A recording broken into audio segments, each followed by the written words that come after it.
Welcome back, guys. After discussing about the microcytic anemias, we have seen the three types of microcytic anemias. That's the iron deficiency anemia, anemia of the chronic disease, and sideroblastic anemia. After discussing about these microcytic anemias, the last microcytic anemia that I'm going to discuss here in this video is thalassemia. Okay. So thalassemia. So what exactly is the problem with the thalassemia? It's very simple. I have already explained you hemoglobin. So what exactly is hemoglobin? Hemoglobin, it is made up of heme and globin. Okay, heme and this globin. See, globin component, it's a protein. See, this globin, it's actually made up of which chains? Two alpha globins, two beta globins. There are two types of globin chains, alpha globin chains and beta globin chains. There are two alpha globin chains and two beta globin chains. See, if this globin production is going down, if the production, not the quality, it's the quantity, the globin production is going down, so automatically hemoglobin production goes down. So whenever there is less hemoglobin, that's definitely going to cause anemia. Which type of anemia? Microcytic anemia, small RBCs, because less amount of hemoglobin, small RBCs. Simple as that. So thalassemia, it's a problem due to deficiency or underproduction of the globin chains. How many types of globin chains are there? Two types of globin chains, alpha and beta globin chains. Based on which type of globin chain is getting underproduced, the thalassemia is divided into two types, that is alpha thalassemia and beta thalassemia. If alpha chain production is going down, then it is called as alpha thalassemia. If beta chain production is going down, then it is called as a beta thalassemia. So there are two types of thalassemia, that is alpha and beta thalassemia. Right? Now, one important point I want you to know is whoever have this thalassemia, they are going to have microcytic hypochromic RBCs. That's a basic common thing, microcytic hypochromic RBCs. And one more important point is those who ever have thalassemia, their RBCs, in their RBCs, there is not enough space, and these RBCs are not favorable for the development of this plasmodium. Okay, plasmodium which causes the malaria, right? So this for the growth of this plasmodium, these RBCs are not suitable. So the one point which I want you to know is these patients with thalassemia, they are protected against. Okay, they are protected against what? They are protected against Plasmodium falciparum. Okay, Plasmodium falciparum. Okay, so I have already explained you there are two types of thalassemia. Okay, having said that, now here I want you to know how many types of hemoglobin are there. Okay, how many types of hemoglobin? There are actually in adults, normally in adults. So there are three types of hemoglobin: HBA, that's made up of alpha 2, beta 2, two alpha chains and two beta chains, and HBA2. HBA2, it's made up of two alpha chains and two delta chains, and HBF. Even in the adults, there is some fetal hemoglobin is present, that is made up of alpha 2, gamma 2. Okay, alpha 2 chains and gamma 2 chains. So three types of hemoglobin. Now, why I am discussing about these three types of hemoglobin, you will understand later. Okay, how these levels are going to change in a patient who is having alpha thalassemia and beta thalassemia, you will understand. Having said that, now let's begin with the topic of alpha thalassemia.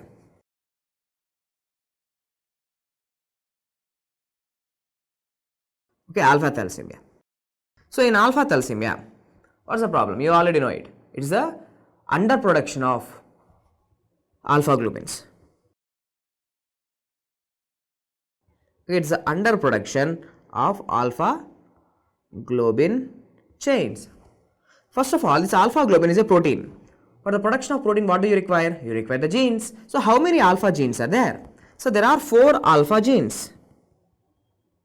Okay, 4 alpha genes are there.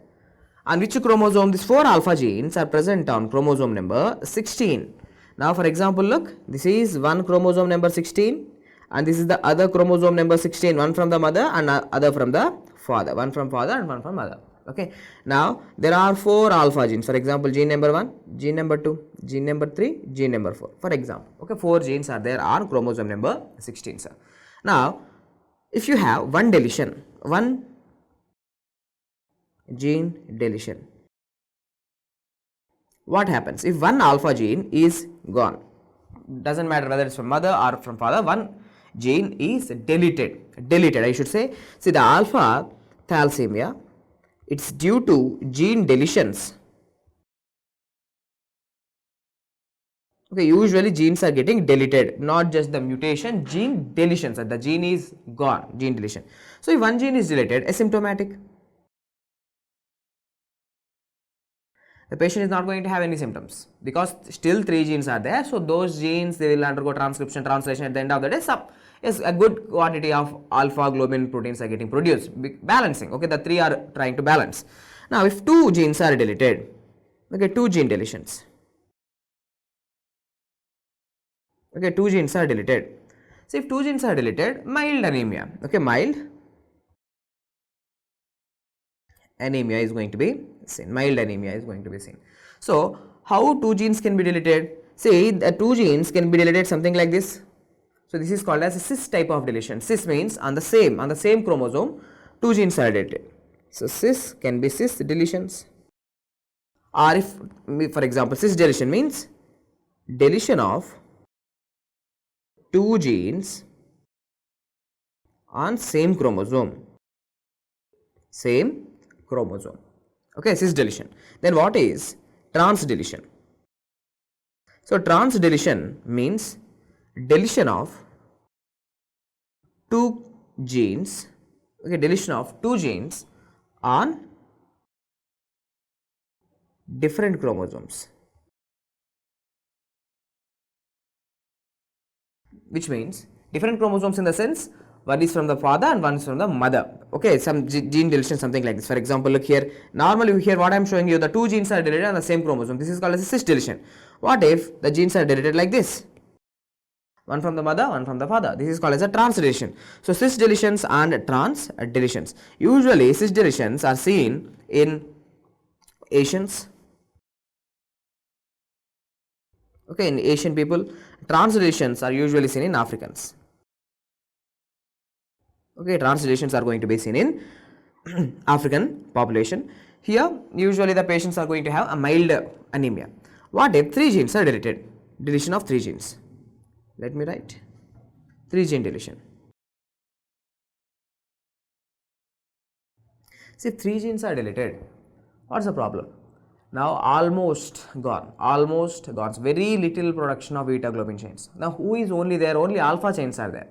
Now when beta chains are not there, the alpha chains will try to compensate. So it's only the alpha chains are there now. So alpha chains will try to form the tetramers. It should be like 2 alpha should bind with the 2 beta.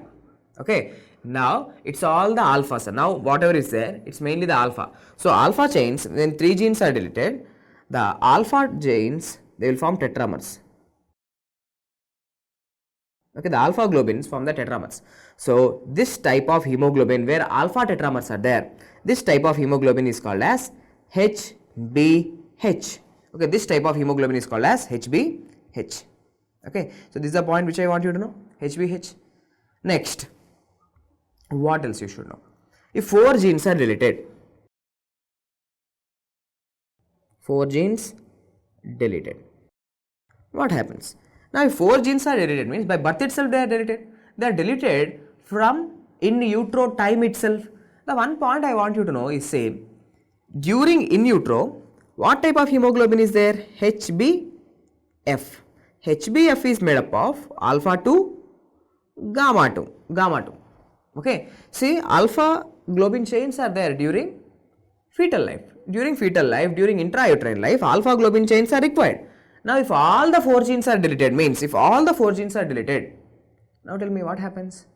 There is no alpha. There is no alpha at all. When there is no alpha at all, what kind of hemoglobin you are going to have? You are going to have gamma tetramers. Okay, you are going to have only the gamma tetramers. Only gamma chains are there and gamma chains are binding with each other. Gamma tetramers are there. So such type of hemoglobin is called as, okay, HB BARTs. Okay, HB BARTs. So these children, whoever were having 4 gene deletions, do you think they are going to survive? No, they are going to die for sure. So they are going to die in utero itself. They are going to die in utero itself. That is called as hydrops fetalis. Okay, hydrops fetalis is going to be seen. So 4 gene deletions is going to cause hydrops fetalis. It's incompatible with life, the patient will die in utero itself. So this is about the alpha thalassemia. Now after alpha thalassemia, okay, or I should say something like this. How to say that this patient is having alpha thalassemia? Okay, imagine there is an adult who is having alpha thalassemia. How to say that this patient is having alpha thalassemia? See, if you do HB electrophoresis,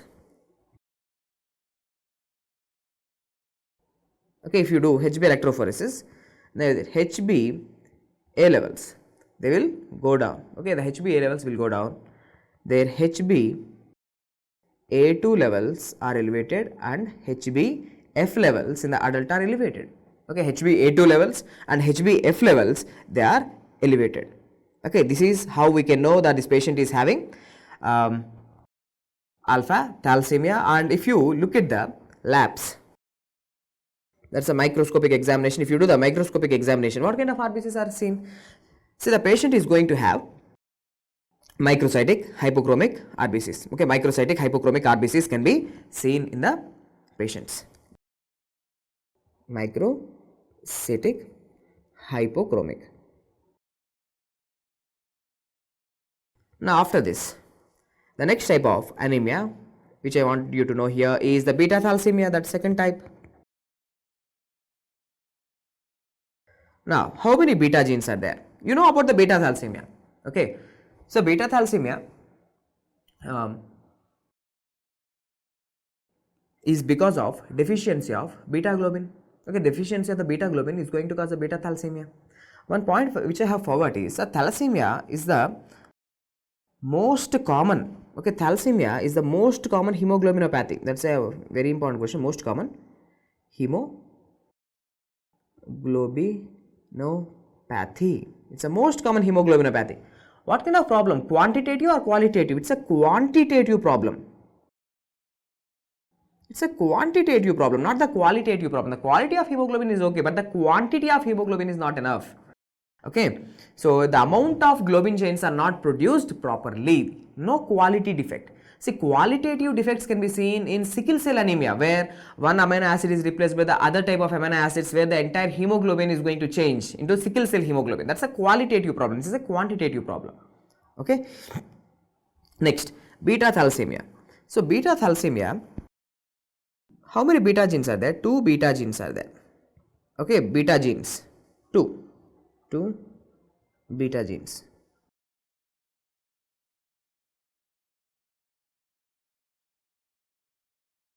Okay, 2 beta genes are there. Now, same, if one beta gene is mutated, not deleted. Okay, here I am using the word beta thalassemia is usually due to gene mutations. If one beta gene is affected, how it is affected? See here, let's take this normal beta. Okay, this is the normal production. Okay, the symbol stands for normal production of the protein, normal beta. If I show you something like this, beta plus means affected, little affected. Okay, little affected. So affected, the production is affected. If I show something like this, beta naught, absent. Okay, complete absent. The production of the protein is complete absent. So based on this, how many combinations are possible? The combination permutation, see, now the person is having one beta gene normal and other beta gene is little affected. One beta plus and other beta plus. Means both the genes are mutated so that the patient is having less amount of beta globin production. Next, one beta plus, one beta naught. One beta plus and one beta naught. Okay, and the last one is beta naught means both are affected. Okay, both are affected. I should say not affected in such a way there is complete absence of the protein. Okay, complete absence of the beta globin protein. So see, let's talk about these extremes. Okay, one is very mild. Okay, this is mild. Why? Because one normal globin is there and other is also still producing some amount of globin. Okay, so this is called as beta thalassemia minor. Okay, it is called as a beta thalassemia minor. This beta not. This is called as beta thalassemia major. Okay, beta thalassemia major and beta thalassemia minor. Now let's discuss about the beta thalassemia minor and major. Okay, let's discuss about them. First, beta thalassemia minor. Okay, so what you should know regarding the beta thalassemia minor. Minor means beta and beta plus. Okay, beta and beta plus. See, this is a milder anemia. The patients are going to have a milder anemia, not a severe conditions, not a severe symptoms are going to be seen. A milder anemia. Okay, so milder anemia. Okay, the persons are surviving, not a big issue. Okay, beta thalassemia minor. See, here the beta thalassemia minor, the patients are going to have simple same normal like microcytic hypochromic anemias. Okay, microcytic hypochromic anemias. Now, if you do the hemoglobin electrophoresis, okay, hemoglobin electrophoresis. Now, what you will see here in hemoglobin electrophoresis is the patients are going to have, okay, the patients are going to have decrease HBA levels. The HBA levels are decreased, and even in these patients also HBA2 levels and HBF levels. Okay, HBF levels are elevated. Okay, these are very much elevated when compared to here alpha thalassemia also they are elevated, but here very much elevated. Okay, so this is the one point which I want you to know. Beta thalassemia minor is not a big deal. It's not going to be a severe problem for the patient. But if I talk about the beta thalassemia major, what's the problem? Look, the patient is having beta naught means complete absence of the production of the beta globin chains. See, these patients, whenever they are in the in utero period, there is not a problem. Okay, these beta thal patients, when the baby is in the in utero, not a problem, because what kind of hemoglobin is there in utero? HBF. Okay, HBF hemoglobin is there. HBF is made up of 2 alpha, 2 gamma. There is no point of beta at all. There is no beta globin chain at all. There is no beta globin protein at all. There is nothing. Okay, there is nothing. But when this baby, when they born, what happens? This HBF is converted into HBA.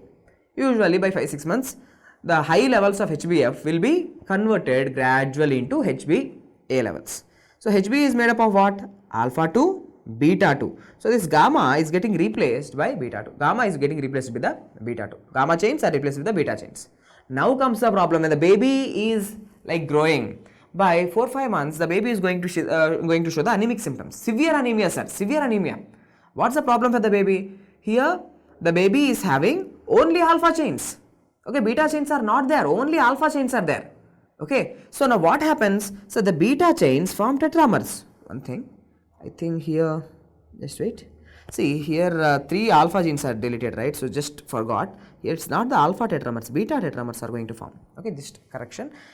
Because the 3 alpha genes are deleted, only what we are left with is a beta. Okay, sorry, there I forgot. It's what we are only left with is a beta chains. Okay, the beta chains forms the tetramers. Okay, please make a correction. So the beta chains forms the tetramers forming HBH. Okay, now let's continue here. HB we need to convert this alpha to gamma 2 into alpha to beta 2. Okay, alpha to beta 2.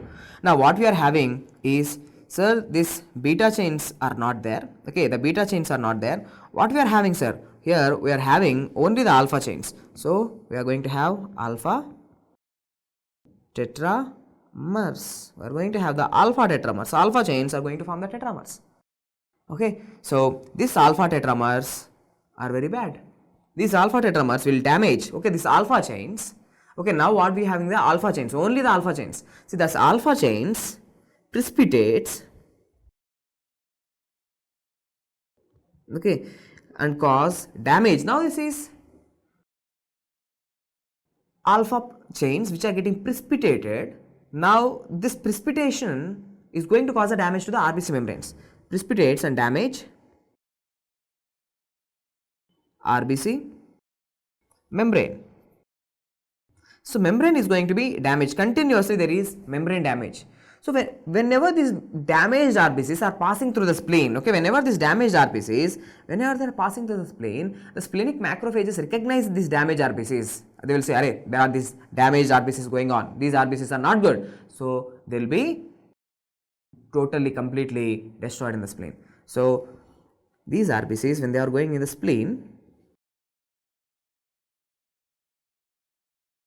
RBCs are damaged. RBC destruction. So first of all, production also defective. Production is also getting decreased. Why the production is going down? The production is going down because, okay, the production is going down because the beta globin chains are not properly getting synthesized. So production defect is there. Ineffective erythropoiesis is seen. That's the one thing. Apart from that, so the RBC destruction is happening in the spleen. So that's the extravascular hemolysis. So extravascular hemolysis. So not within the blood vessels, RBCs are getting destroyed in the spleen. The splenic macrophages are destroying the RBCs. So that's what going to cause severe anemia. So these RBCs are continuously 24/7. These RBCs are getting destroyed in the spleen. So total RBCs are gone. The RBCs are continuously getting destroyed. So these patients are going to have the severe form of anemia, severe anemia, sir. Okay. So on one side, production is happening. On other side, more destruction, more destruction. So the body have to compensate. How the body can compensate? So now there is expansion of this hematopoiesis even into the skull bones. There is expansion of hematopoiesis even into the skull bones, sir. Now not only the long bones, the skull bones will also start to produce the RBCs. Okay, so this is called as extramedullary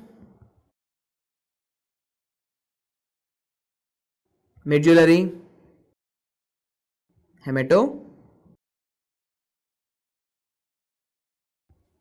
Okay, extramedullary hematopoiesis. Okay, so this extramedullary hematopoiesis is happening. Second thing, these patients are also going to have excessive destruction of the RBCs. In the spleen, the RBCs are getting destroyed, and even in the liver also. Now even the liver RBCs are like getting destroyed. So the patient is going to have hepatosplenomegaly. Okay, so hepatosplenomegaly, sir. So these patients with beta thalassemia major are going to have extramedullary hematopoiesis. That is the expansion of the hematopoietic hematopoietic activity into the skull bones, and there is hepatosplenomegaly. These patients are going to have hepatosplenomegaly. Okay, and these patients are continuously, they are dependent on the transfusions. Okay, complete dependent on blood transfusions.